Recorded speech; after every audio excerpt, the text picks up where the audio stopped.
ഞാൻ ചോദിക്കുന്നത് ശ്രീ റഹീം വളരെ ലളിതമാണ്. എന്താ CPI മന്ത്രിമാർ എന്ന് പ്രതികരിച്ചത്? എന്താണ് ഈ സർക്കാരിന്റെ ഭാഗമായി നിൽക്കുന്ന 4 മന്ത്രിമാർ ഇന്ന് നടത്തിയ പ്രതികരണം താങ്കൾ കണ്ടോ? ഇന്ന് GR അനിലിന്റെ പ്രതികരണം താങ്കൾക്ക് വേണ്ടി ഞാൻ കേൾപ്പിച്ചു തരാം. ഇപ്പോൾ GR അനിൽ പറഞ്ഞ എന്താണെന്ന് അറിയാമോ താങ്കൾ? സർക്കാർ ഇരുട്ടിൽ നിർത്തിയാണ് ഇത് നടപ്പാക്കിയെന്ന്. അങ്ങനെയാണെങ്കിൽ ഈ സർക്കാരിന് എന്ത് കൂട്ടുത്തരവാദിത്തമാണുള്ളത്? ഈ സർക്കാരിന്റെ ഭാഗമായി നിൽക്കുന്ന CPIയിലെ 4 മന്ത്രിമാർ പറയുകയാണ്, ഞങ്ങൾ അറിഞ്ഞിട്ടില്ല. ഞാൻ CPI എന്ന പ്രധാന ഘടകകക്ഷിയുടെ സംസ്ഥാന സെക്രട്ടറി പറയാണ്, ഞാൻ ഈ വാർത്ത അറിഞ്ഞത് മാധ്യമങ്ങളിലൂടെയാണെന്ന്. എന്താ മറുപടി?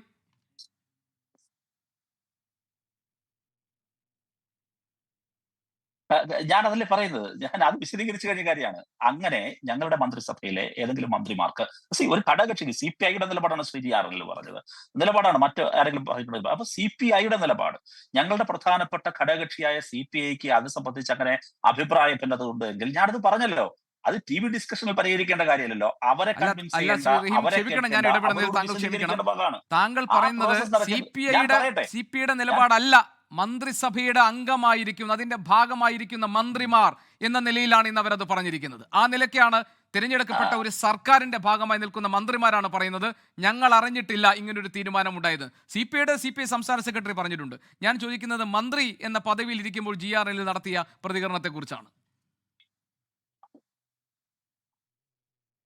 ഞാനിത് രണ്ടും പറയാം. ഒന്ന്, പാർട്ടി എന്നുള്ള നിലയിലാണ് ഞാൻ പറഞ്ഞത് സ്വീകാര്യമായി എന്നാണ് ഞാൻ കരുതുന്നത്. കാരണം അത് നമുക്ക് വേറെ LDF എന്നുള്ള നിലയിൽ ചർച്ച ചെയ്യാം. അങ്ങ് പറയുന്ന മന്ത്രി എന്നുള്ള നിലയിലാണ്. അതാണ് ഞാൻ കുറെ കൂടി വ്യക്തമാക്കാൻ ഉദ്ദേശിക്കുന്നത്.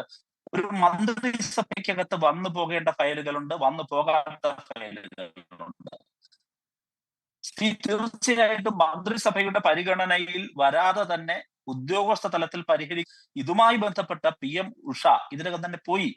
ഇതേ കാര്യമാണ്, NEPയുടെ ഭാഗമാണ്, ഇതേ കാലയളവിലാണ്, ഇതേ മന്ത്രിസഭയിലാണ്, ഇതേ മന്ത്രിസഭയുടെ കാലയളവിലാണ് ഞാൻ പറയുകയാണത്. അപ്പൊ അതുകൊണ്ട് അങ്ങനെ വന്നുപോയ സാഹചര്യത്തിൽ ഈ രണ്ടാമതും വന്നുപോയി. അപ്പോൾ ആ സ്വാഭാവിക നടപടി, ഇനി അത് ഞങ്ങൾ അറിഞ്ഞില്ല എന്ന പരാതി 2 മന്ത്രിമാർ ഉന്നയിച്ചു കഴിഞ്ഞാൽ, ഒരു പാർട്ടി ഉന്നയിച്ചു കഴിഞ്ഞാൽ തീർച്ചയായിട്ടും അത് പരിഹരിക്കാനും അവരെ കൺവിൻസ് ചെയ്യാനും കൂടുതൽ ശക്തിയോടുകൂടി വ്യക്തതയോടുകൂടിയും മുൻപോട്ട് പോകാനും ഞങ്ങൾക്ക് കഴിയും. ഇവിടെ വരുന്ന പ്രശ്നം, ഞാൻ ഗോപികൃഷ്ണദേവയുടെ പഠനം ഞാനത് പറഞ്ഞോട്ടെ, ഇവിടെ വരുന്നൊരു പ്രശ്നം എന്താണ്?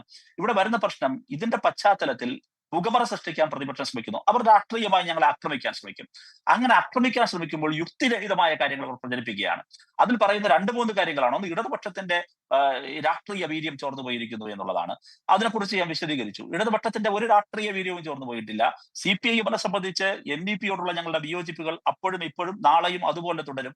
പക്ഷെ അതേസമയം തന്നെ ഞങ്ങൾക്ക് വിയോജിപ്പുള്ള പല കാര്യങ്ങളും 57 മുതൽ ഇതുവരെ അധികാരത്തിൽ വന്ന പല ഗവൺമെന്റുകളും നടപ്പിലാക്കാൻ നിർബന്ധിക്കപ്പെട്ടിട്ടുണ്ട്. അതാണ് ഞാൻ നേരത്തെ പറഞ്ഞത്. കേരളം ഒരു ഇൻഡിപെൻഡന്റ് റിപ്പബ്ലിക് അല്ല.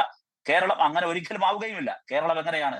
യൂണിയൻ ഓഫ് ഇന്ത്യയുടെ കീഴിലാണ്. അപ്പൊ കേന്ദ്രം ഭരിക്കുന്ന പാർട്ടിയുടെ രാഷ്ട്രീയ നയങ്ങളിൽ നിന്ന് വ്യത്യസ്തമായ ഒരു ഇൻട്രസ്റ്റ് വരും. അത് ഒരു തരത്തിലും ഞങ്ങളുടെ രാഷ്ട്രീയ നയങ്ങൾ വെള്ളം ചേർത്തു എന്ന് ആരോപിക്കുന്നത് ഉചിതമല്ല. രണ്ടാമത് വളരെ പ്രധാനപ്പെട്ട ഒരു കാര്യം, ഞങ്ങൾ RSSുമായി കണ്ടുചേർക്കപ്പെട്ടു എന്നാണ്. ഇത് ആരാണ് പറയുന്നത്? KP നൗഷാദ് അലി. ഞാൻ നൗഷാദ് അലിയോട് ചോദിക്കട്ടെ, ഈ ഗവൺമെന്റ് എന്താണ് നിലപാട് സ്വീകരിക്കുന്നത്? ഈ നിങ്ങളുടെ നിലപാട് സ്വീകരിക്കുന്നു. ഇന്നലെയല്ലേ കർണാടകയിൽ നിങ്ങൾ ഭരിക്കുന്ന സ്ഥലത്ത് ഗോരക്ഷാ സേനയുടെ പേരിൽ ഒരു ചെറുപ്പക്കാരനെ വെടിവെച്ചിട്ടത് ഗോരക്ഷാ സേന പോലീസ് വെടിവെച്ചിട്ടത് പശുക്കടത്ത് ആരോപിച്ചുകൊണ്ട്, അനധികൃത പശുക്കടത്ത് ആരോപിച്ചുകൊണ്ട് കാസർഗോഡ് സ്വദേശി മലയാളിയല്ലേ? എന്ത് നിങ്ങൾ അതിനെക്കുറിച്ചുള്ള നിലപാട്? ഈ രാജ്യം ഭരിക്കുന്ന എവിടെയെങ്കിലും ഒരിടത്ത് നിങ്ങൾ അത് ചെയ്തു? ഇനി പോട്ടെ, ഞങ്ങളെടുത്ത നിലപാടെന്ത്? സഫ്രനൈസേഷൻ, ഈ കാവ്യവൽക്കരണത്തിനെതിരായ നിലപാടുകൾ ഞങ്ങൾ സ്വീകരിക്കുന്നു. ഞാൻ ഒരൊറ്റ കാര്യം പറഞ്ഞ് അവസാനിപ്പിക്കാം. കേന്ദ്ര സർക്കാർ വെട്ടിമാറ്റിയ ചരിത്ര ഭാഗങ്ങൾ ഉൾപ്പെടുത്തിയ ഏക സർക്കാരിന്റെ പേര് കേരളത്തിലെ പിണറായി സർക്കാർ എന്നാണ്. ഞങ്ങളതിൽ പ്രതിജ്ഞാബദ്ധമാണ്. ലോകത്തെവിടെയായാലും ഏത് സമയത്തും 24 വാർത്തകളും ഓഗ്മെന്റഡ് റിയാലിറ്റി പാക്കേജുകളും എക്സ്പ്ലെയിനറുകളും വിശദമായി കാണാൻ ഞങ്ങളുടെ YouTube ചാനൽ നിങ്ങൾക്ക് സബ്സ്ക്രൈബ് ചെയ്യാം.